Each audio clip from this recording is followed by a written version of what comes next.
Well, welcome back, everyone. We are laughing here. We're having a good time in the State Line Collective Studios. Welcome to Exceptionally Average. I'm Craig. I'm Steve. And welcome back, Steve. It is good to be with you, man. You too. Happy New Year. Happy New Year. We are recording this in January. We'll have it come out in January. We'll have a couple episodes in a row, and our goal and commitment has been, as it has been past year, to try and make these a little bit more regular. We got good feedback on our last episode of Maximizing the Mundane. We're glad folks liked that. And it, and if you haven't had the chance to listen to it, go back and check it out. It's worth the listen. I feel like we're, if we're just honest with ourselves, and we're both trying to be pretty honest with, we want to make sure we're adding value to our listeners. This isn't an ego project. We're taking time out of our own day. We want to make sure that if we're coming in here, we're making sure that folks want to listen. We're pretty authentic, and we are willing to put ourselves at risk in doing so, right? And we have the numbers. So if no one's watching, we're not going to waste our time doing it. It's not for fun, but it's to try and add value to our listeners. And we felt like that Maximizing the Mundane, we're starting to hopefully hit our stride. And our goal of really helping people think through life, think through the bigger issues, men who are willing to be more honest and vulnerable than perhaps other men will be in life, and are willing to share their feelings, share their thoughts, share their vulnerabilities, so that we can hopefully move the ball down the court, of course, for men or women. That's our goal. We want to grow ourselves, and we want to see others grow and develop them along the way as well. It's a team effort, right? Amen. So today, I'm going to be kind of leading our topic, and the topic I was thinking about as we were processing through what the Lord would have for us and how we should share with our listeners is, who are you?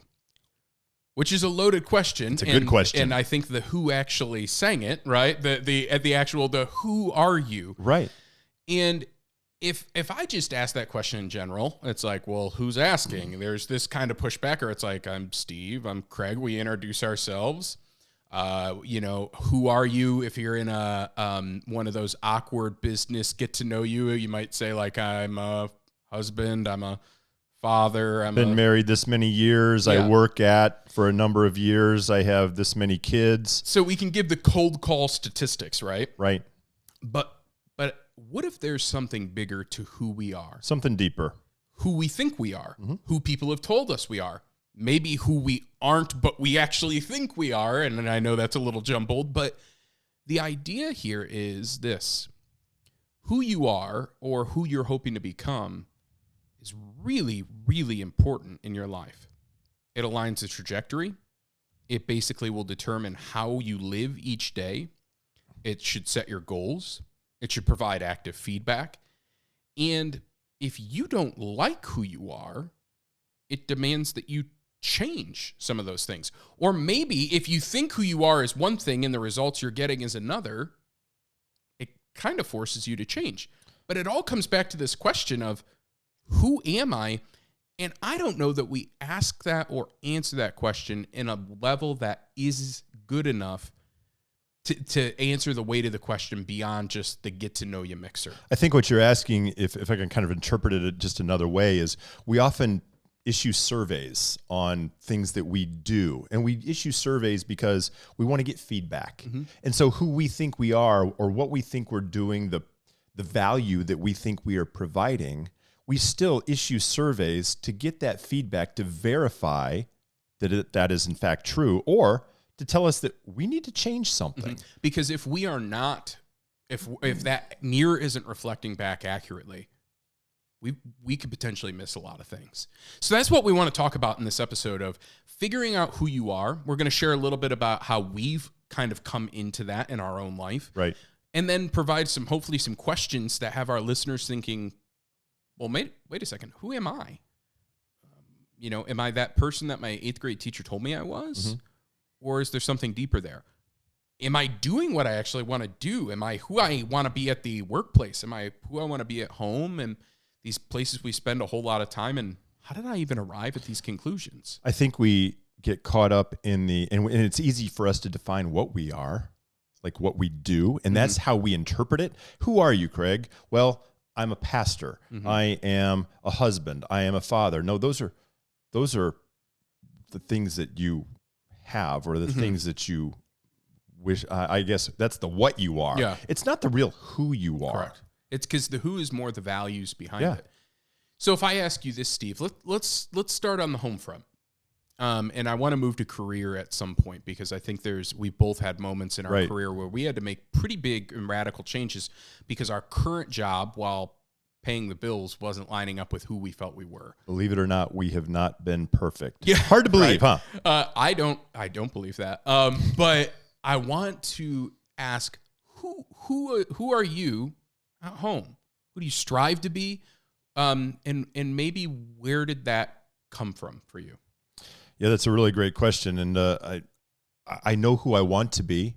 I know who I desire to be. And I look at, and you and I talked about this as we were kind of setting up this before we went on air.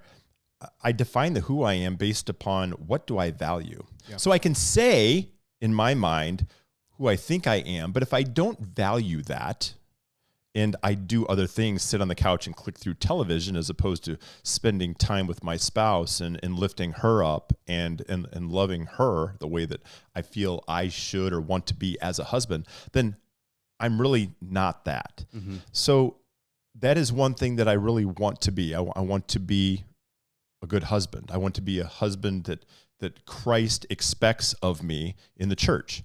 And what does that mean? Well, I lift my wife up, right? I love her. I care for her. I'm willing to lay down my life for her. Is that correct?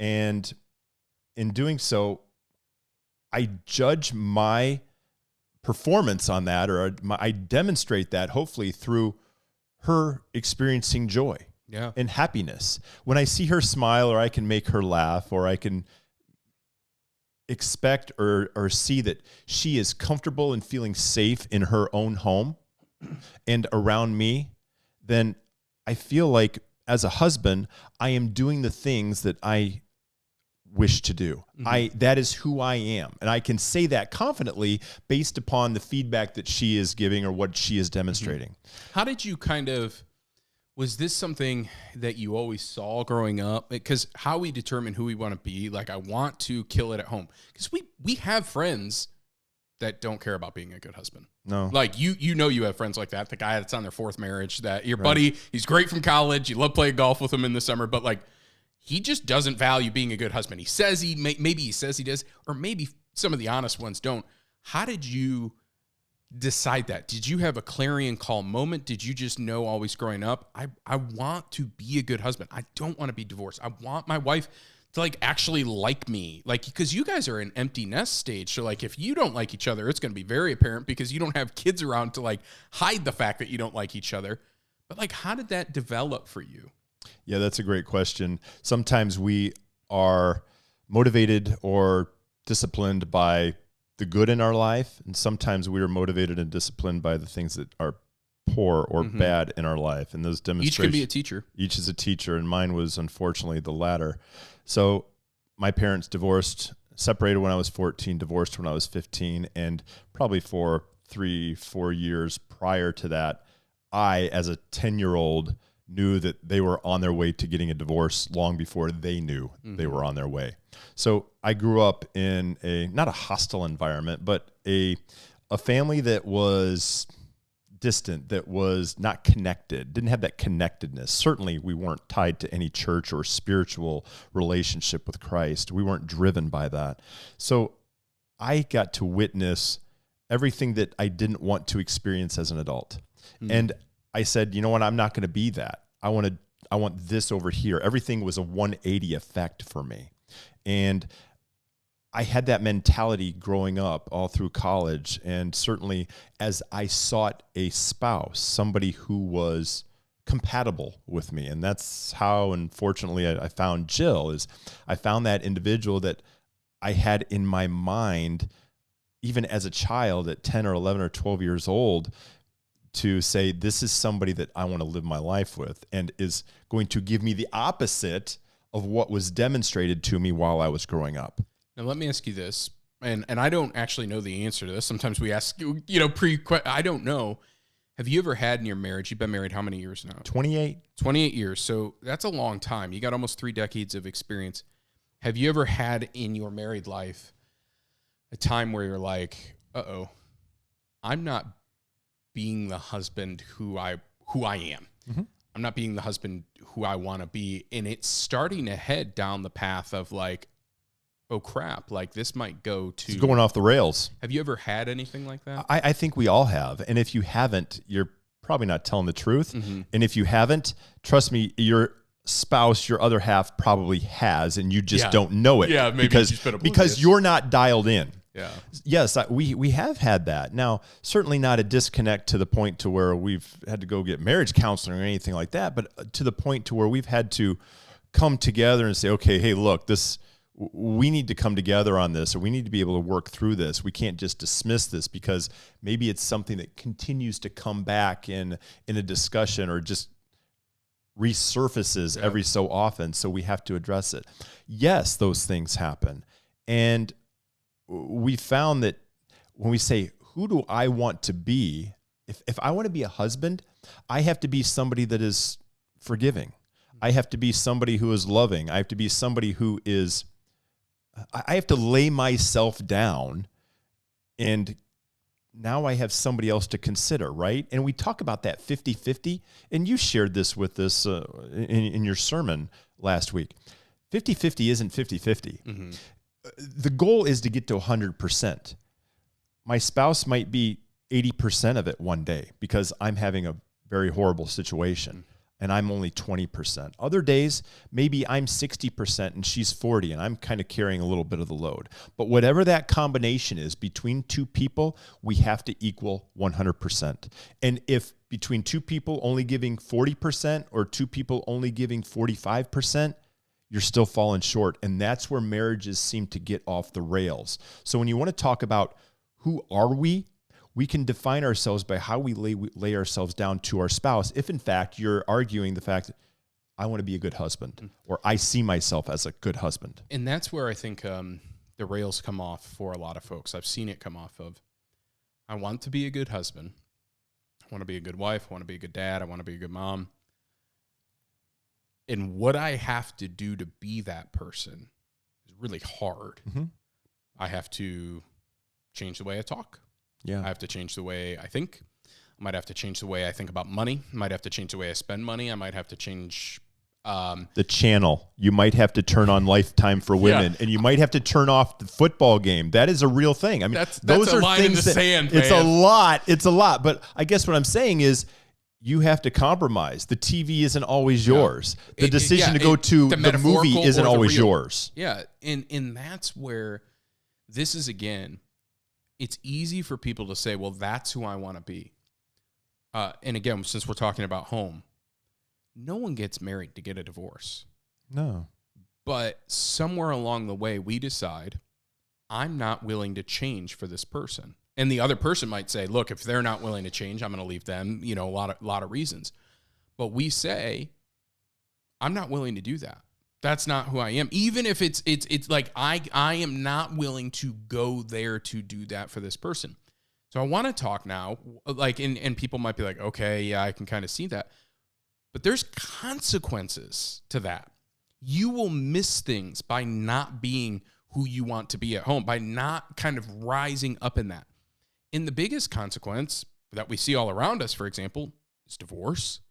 We see estranged relationships with kids. Disconnect. Yeah. If life is happening all around you and you're not being intentional in the moments, intentionally dating your spouse, intentionally connecting, intentionally saying, hey, I'm noticing that there's tension here. We need to come back together. It's kind of what I sense you were saying with Jill, that you've had some of those come to Jesus conversations. Sure. And Beck and I certainly have too, where Sure. It's like, hey, we're not on the same page, and this is going to get bad. And We've done the awkward dance around the kitchen too many times. Like, can you hand me the bowl? Yep. I just need to, like, we've got to put our cards on the table because there are going to be consequences if we don't. And my fear is that a lot of our listeners, or some of our listeners, or anyone that this comes across, if they don't know who they are, they might be falling into that trap because life is just happening all around them. Let me ask you a question. Do you feel like and for our listeners as well, if we're going through life and if you can't define right now or tell somebody close to you, if your life feels purposeful, then do you think they really know who they are? Because once you define that purpose or find that purpose, Now you find that value and you can say, okay, this is who I am. This is where I reside. Mm-hmm. And I think the hard thing for some people is they've never done the actual thought work to consider. So some people end up getting married and they're like, I didn't even know if I wanted to be a husband. Like I was with a girl and she kept begging me for a ring and that's what happened. Or I've talked to women literally who said, I wanted a wedding. I didn't want a marriage. And so they didn't do any thought work and they didn't consider, and it was just kind of happening all around them. And then they've got a real big problem on their hands because then they have that crisis. And we'll talk about that in career because that's kind of the midlife crisis of like, oh my gosh, I thought I would be so much different or someone different. Let me ask you this question. This is a great one for you. If you don't have that purpose or you don't know who you are, how do you begin to find that out? Where do you even start? Because there are people struggling right now. I've tried to find out who I am. I've been down that road. I'm just finding it exhausting. And, it's just a lot easier to just kind of go to a dark place and get through the day. I think the first start, and you and I would agree on this, is if you become secure in who Christ has made you to be. The reason a relationship with God is so central to who you are is because then it allows you to be comfortable with then how God made you. A lot of us spend most of our time in life striving to be someone who God didn't make us to be. I want to be a great athlete, so I'm going to just do all this stuff. And we all knew that kid in high school who grinded because he wanted to be the great basketball player. And the kid who just showed up, didn't stretch, and was 50 times better than the grinder. And it's like, sorry, kiddo. Sometimes the genetic lottery is handed out, and we can spend our life being so anxious and grinding against that. So if you're trying to figure out, well, I don't even know how to, if you come to terms with, well, I know for a fact, base level, I'm a child of God, adopted by Jesus Christ, my sins are forgiven, I can walk in him. That's base level. Do you think that is the criteria for entry? In other words, there's people out there who are struggling with their relationship with God, and if they say, I'm not quite there yet, Pastor, I still want to know who I am, but I'm not in the whole God thing. Can they find their purpose? I really do, and here's why. Because all the other purposes can be taken away. So if you say, oh, I am made to be sales, you lose your job, it's taken away. I am made to be husband, wife gets in a car accident, it's taken away. I'm made to be a parent, and your child, God forbid, something happens. If you know who you are, that you're secure in Christ, then it allows you to start poking around the area of, so then who did God make me to be as a child of God? And then you get to start looking at kind of these things, taking big risks, making changes. You can start breaking generational curses because you know that God has made you secure and that in him you can overcome some of these things. But if you're going to try and do it on your own power, and again, like I said, it's almost the foundation on which everything is poured. It's sand. I am a Christian man or woman. Now, my house looks different than Steve's house, looks different than, Bert's house or Sally's house or Tom's house or Jane's house. And it'll be decorated different. And we're all unique. We're all like to be our little own snowflakes and unique. But if it's built on Christ, then it is the same firm foundation of and it's going to guide me into these things. And so I think if someone's really going, well, I don't really know who I am. I don't really know how I came to these things. I don't really know how I'll come about deciding them. You will miss out if you don't start with the Christ piece. And again, this is where I think a lot of people don't fully grapple with why is it, who cares if I'm a Christian? Because it's about morals, I'll be a good person. It is a fundamental understanding of who am I as a person? And if I am a broken sinner who is in desperate need of salvation and rescue, then I have a source of truth in Christ, that is completely different than I've got it figured out, I'm just a guy, I'm this. And so that is why I think you start with that foundation and then you can build upon it. Couldn't you say that now you know that truth, it is provided to me by God's love, by Christ, his death on the cross, and anything that we define ourselves to be, it's transactional. Mm-hmm. It can evaporate. It goes away. It can change. And it also allows you to be secure. And then who did God make me to be? again, I know who my dad was, but I don't have to be my dad. Or I know who my mom was or my uncle was, or I know what the teacher told me. Mm-hmm. Who did God make me to be? If that teacher told me that I was a loser growing up and that I can't, I'm never going to amount to something, or my dad, heaven forbid, your parents or something said that. And it's like, well, that's not true, because foundationally, I know there are people that have destroyed their own marriages because they were told, you're never going to have you'll be a terrible husband. And that's what they were told to be. Christ tells them a completely different story. And that's why I think we have to start there and build our foundation. And then the house we build will look completely different. There was something that I remember, and I'm going to just, I'm a little bit vulnerable right now when you say that. And it reminds me of a conversation that my father and I had when I was probably 9 or 10 years old. And it was just a bizarre conversation. And we were talking about relationships between fathers and sons and how he was not close to his dad because his dad passed when he was 6 years old. So he was raised by his mother and his grandmother. My dad and I, early on, when I was obviously young, just as any son would like to be with their father, we were close with one another. And he said, I wasn't close with my dad, and you and I are very close. You're probably not going to be as close with your kids. And it just kind of oscillates back and forth like that. And I thought that was a real wake-up call for me at 9 years old. I thought, whoa, that is not true. I don't accept that narrative. I won't be that narrative. And I knew right then there was a foundation for me to build on. And it's a really good transition as we begin to work toward, away from our personal life into our professional life. And that's something that you and I wanted to talk about because growing up for me, and tell me if this was you as well, when I went to school, we were taught to learn about math. We're going to be experts at math. Going to be experts in social sciences and in science in general, biology, in woodworking, in, I don't know, you pick a class. We're going to be experts in that, and that's what they teach to.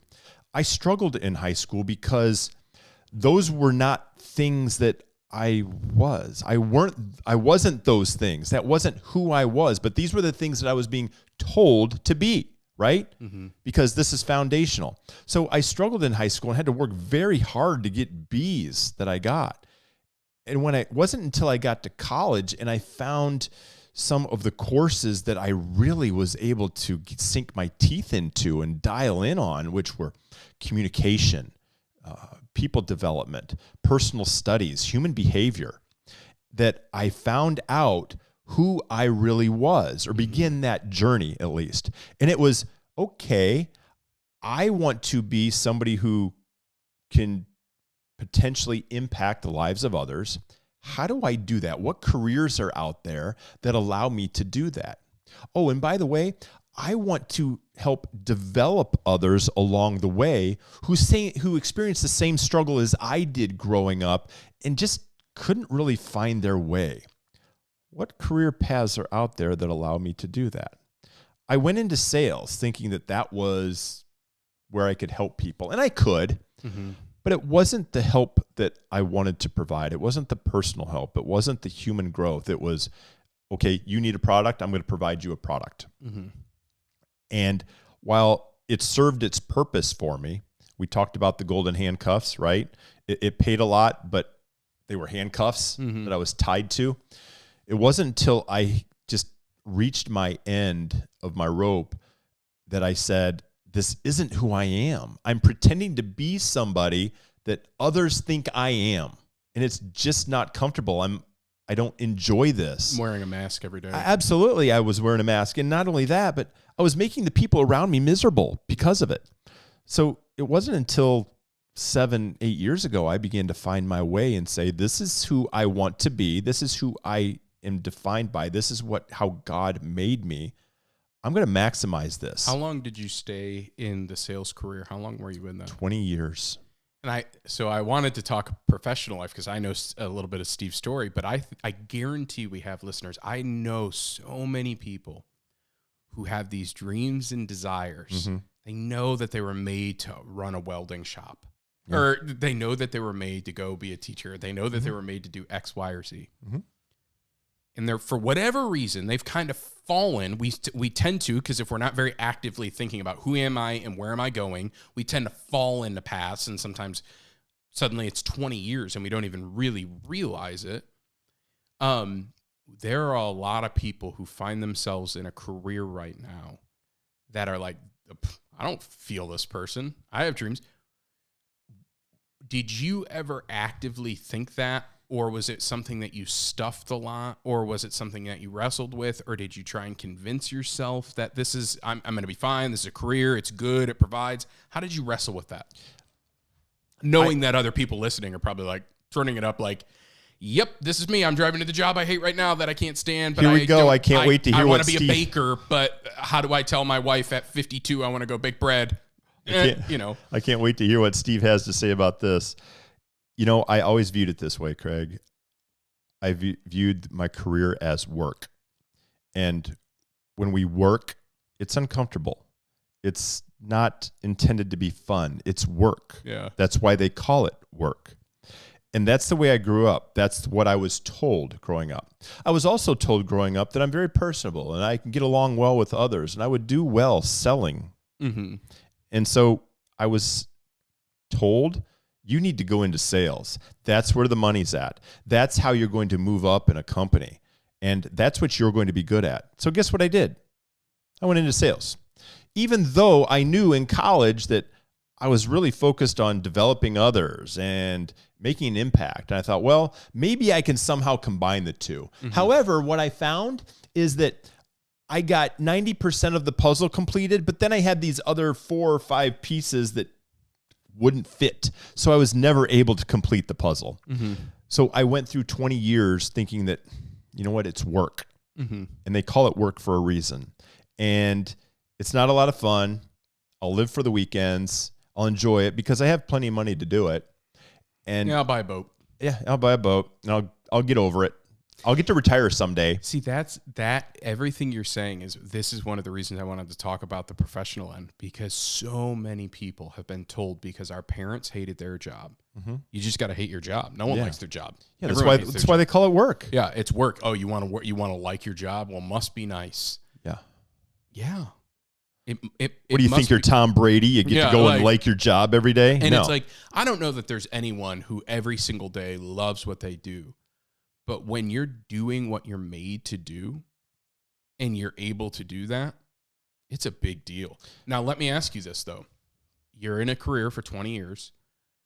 Did you have to sacrifice to change things up? So you finally had this fork in the road of like, I can't keep doing this. It's killing me. I can't make fraud. It. How many years ago would that have been that you quit? That would have been 2015. So how old would you have been there? Like 40 ish, 40-ish. Yeah, I was. You were looking. I was 44. So you're like, you would have had 20 more years, right? And you're. I'm sure that's the math you were doing. Like, I can't do this. I can't do it for another 20, 25 years. I can't do it. So I'm willing to blow the whole thing up and make crazy changes because I'm sick of not being where I'm supposed to be. I'm sacrificing all this stuff, which is, again, what we'll keep coming to and how I'm going to land the plane today of like what people are sacrificing if they don't walk in who they are. It's like wearing someone else's shoes your entire life. It's just not comfortable. What did you have to change to get to where that kind of thing? I had to be willing to risk starting over at age 44. And when I was 22 years old, graduated from college, the vision of what I was doing and who I was at age 44, 20 years from that moment, wasn't who I was at age 44. Yeah. And life that was just kind of crept up. It was an internal struggle. The home was good. Like you had the kids that you wanted. Your kids are awesome. Good marriage. But it's like, there's a huge other piece to people. Like if your career is just kind of happening around you. I had to decide also that was I willing to take a pay cut, take a step back in order to advance, if that makes sense. Yeah. Oh, so, there's a lot of ways to advance that aren't financial. Right. Now, sometimes you can't because you can't put food on the table. Right. But like, so now I'm in a better position. Let me throw it. Let me go back to that age 44. I stepped back financially. We pulled back on what were the vacations that we took and just kind of reevaluated and tried to become happy and find my purpose. I did find my purpose, and I landed exactly not in just with the company that I'm supposed to be with, but in the role that I'm supposed to be in. And I find purpose in it every day. I'm excited to get out of bed and go into work. I go into work early so that I can get work done. I stay a little bit later because I enjoy it. It's actually hard to pry me away from what I'm doing because I'm enjoying it so much and I'm finding purpose. And I'm doing what I was designed to do, which is develop myself and develop others. And it is extremely rewarding as a result. I consider myself much like you. You and I are teachers. You teach the churched and the unchurched and focus and human development as well as I do. It's just you're doing it in a different capacity. Yeah. We're both shooting for the same goal, though. Yeah, and I had a moment. It would have been 2015, 2014-ish. I was working at a church. I was an associate pastor. I was kind of running their small groups ministry and a lot of the executive behind the scenes work. I did all the books and, just a lot of the business end of the church. I have a fairly organized mind. I'm not very gifted mathematically or anything, but I can run a calculator and if I'm organized enough that like I can make the trains run on time. I'm a pretty organized person. And in a church world, there's a lot of trains running. So making sure they run on time, it's a valuable thing. But that's not who I'm made to be. And I knew that. The problem with that is, in the church world, I knew I was made to teach. In fact, I started college as a teacher, teaching major, an education major, because I love to teach people. I love to see the light bulb come on, to help them learn. So I started at the greatest college God's ever made, Bowling Green State University. Roll along. There we go. That's just for Colin. I started as an education major, and I got 2 years in, and I'm like, I love teaching, but this isn't it. And I called my mom. I said, I'm going to go into ministry. And she's like, huh? And I'm like, I want to be a teacher. I just don't want to teach what they can teach me. But I was already at the point where I'm like, I'm at a secular college. I can't transition to you're vested. Study. So I got my degree in history. But I literally knew my trajectory was ministry. And so then I'm in a ministry job. Okay, I got a pastor job. Like I actually have a job and like these things. But I still wasn't teaching people the way I wanted to. I was an associate pastor. We were in the town. We were in Bowling Green. We had a ton of friends. We had a house. Our daughter was born there. My wife had a good job. And I was having this problem where I wanted to teach and preach on a regular basis. And as an associate pastor, you maybe get 5 to 10 touches a year. You're the backup quarterback. Yeah. And that's fine. There's nothing wrong with that. But it's not what I wanted to do. It's not who you were. Yeah. And again, I felt this internal, like I was going into work and I could do the things that were in front of me. But it's not what I wanted to be doing. Did you struggle with the fact that you were in the career path that you were in and find it confusing that you still weren't dialed into who you were? There were a lot of things that were satisfying. And so it was almost fool's gold. Did you question yourself? Only in the sense that I didn't know how I was going to make it work because I'm like, well, we can't move our town and I love our church so I'm going to have to get like a new church job in town. And you really can't do that because while there's a lot of churches, like there's different tribes. And if you're a McDonald's franchisee, you don't just all of a sudden show up and be like, I'm going to work now at Taco Bell. Like there's different denominations and that's all silly stuff. But I was faced with that. And so I'm processing through this. And there came this point where I'm like, I'm going to have to move. And then my wife looks at me and goes, I'm willing to move with you. And I think this is actually what you're called to do. I think you should be a teaching pastor. I think you should be preaching on a regular basis. I think you're going to start to resent those around you if you stay in this role because it'll feel like it's suffocating you rather than helping you expand. Let me call a timeout on you right now. Do you think if your wife had not been the Christian woman that she is, that she would have been able to have that moment with you where she comes to you and says, Craig, you're not happy. If you're willing to move our family, I trust your direction and we're going. I don't know. I'm not sure. And I'm sure that's why some people stay. But I have a core memory of us driving on I-75. We were going under an overpass and we were heading north towards Toledo from Bowling Green, and she said, I don't like the way you're saying your boss's name. Like, and you've done this before, where it's like, yeah, they're it's a frustrated. little bit of a growl. And she's like, that man, we named our son. My son is named Lincoln Crawford after Kevin Crawford, my former senior pastor, my former boss. And I was saying something like, Kevin is doing this, and Kevin, and she's like, she said this, I don't like the way you're saying Kevin's name. I think it might be time to go. And it was nothing that Kevin was doing. Right. It was, I wanted his job. And there's one Sunday morning sermon to give, and that was Kevin's job. And there's only one ball. Yeah, by the way, he's excellent at it. That's how God had called him. And I remember that, and it was like and that's when we then had that. So she was actually the one, but in my mind, I applied for one local church job that came open. They weren't interested in me, and I'm like, I don't know how to do this. So, but if she's not the Christian woman that she is, I don't know. She doesn't say that to you potentially. I don't know. Yeah, she might be stuck in that, and that's how I think a lot of people get stuck. Of like, and Jill, same thing. If you go to her and be like, hey, babe, you know how you love those vacations that we take and how I can provide a really nice income for our region? We're not going to have that anymore. And at 44, I'm not having a midlife crisis. I'm actually just doing what God called me to do. And it's like, sure. Yeah. Okay. So for us to find that, and it really was a major sacrifice to change. We moved to a town in Salina from Bowling Green, only an hour and a half away, but we knew no one. We moved to a community that was not familiar to either of us. And when I mean that is not just that we didn't know anyone. I'm from Toledo. Yeah. I now live in rural Ohio.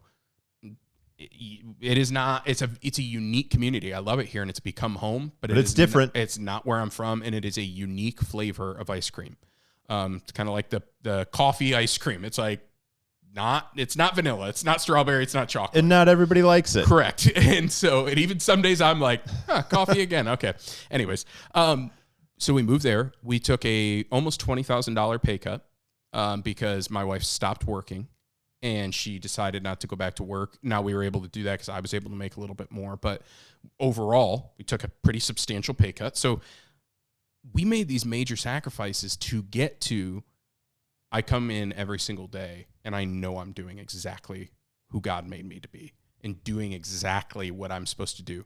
And while it's very challenging at times, while there's times where I dream of just hanging gutters, that's my go-to. I don't know why. I'm like, that'd be really nice to pull up to a house that doesn't have gutters, and at the end of the day, they have gutters. It would be immediately satisfying. Yeah, 100%. And like no one calls the gutter guy at 7 p.m.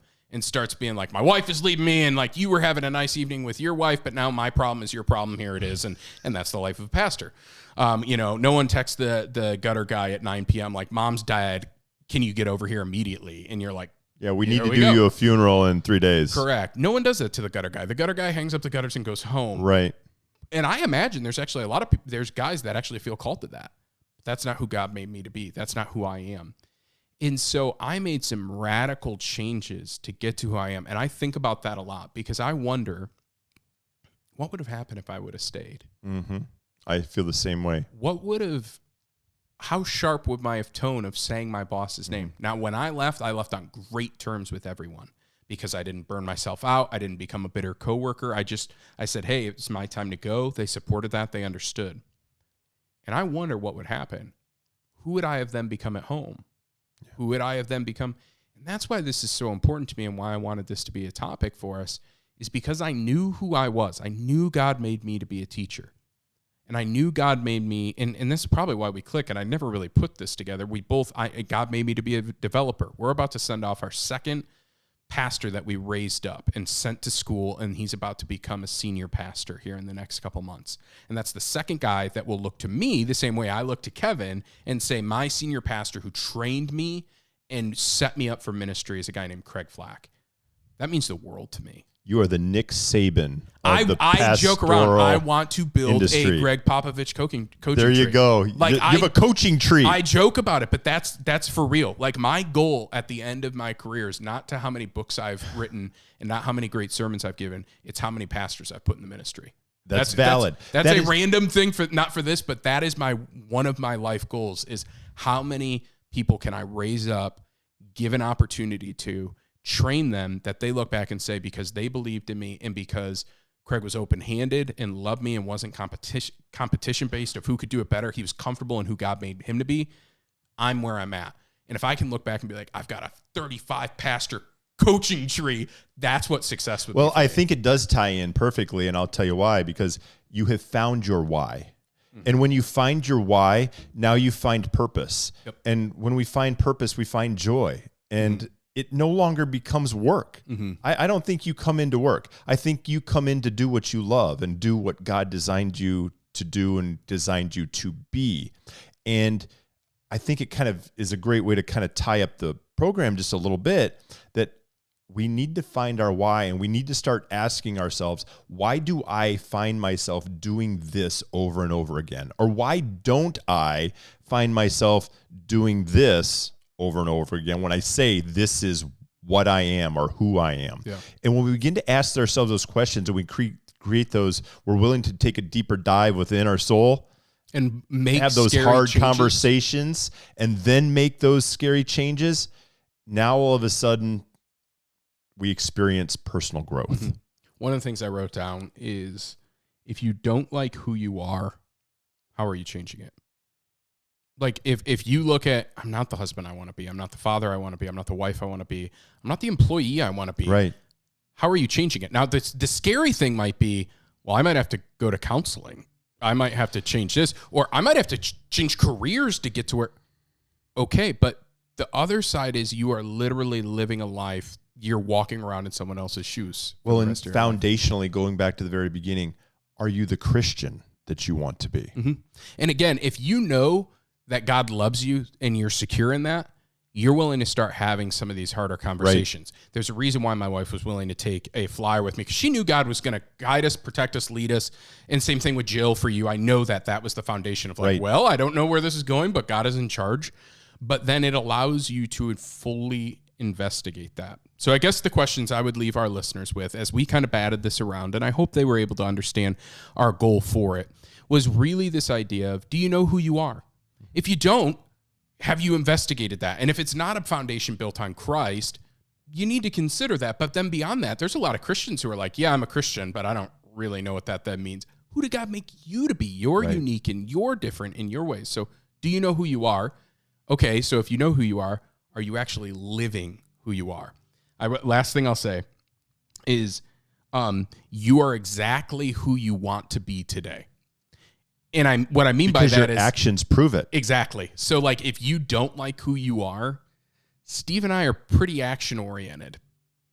It's probably time to make some changes.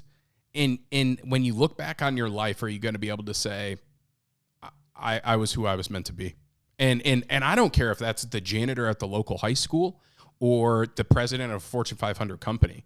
If you are where God has made you to be and who you were supposed to be and doing what you were supposed to do, you'll look back and say that was a life well lived, versus saying, I never did what I wanted to do. I never was who I wanted to be. And ultimately, that's my goal for this topic, was that our listeners don't look back on their life and say, I missed it, because time goes one direction.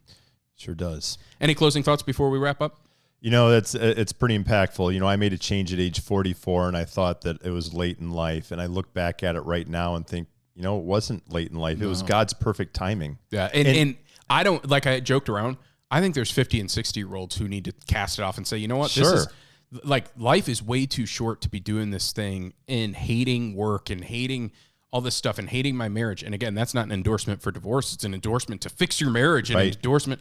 I don't talk to my kids enough. Start calling them. I didn't share the things I want. Like, I want to be a parent that is vulnerable with start doing those things. Do the tactical things, put the tactical things in place that help you achieve and demonstrate that person that you want to be. Amen. I'll leave you with that. If you don't like who you are, how are you changing it? Thanks for joining us on another episode of Exceptionally Average. We'll be back in a few weeks.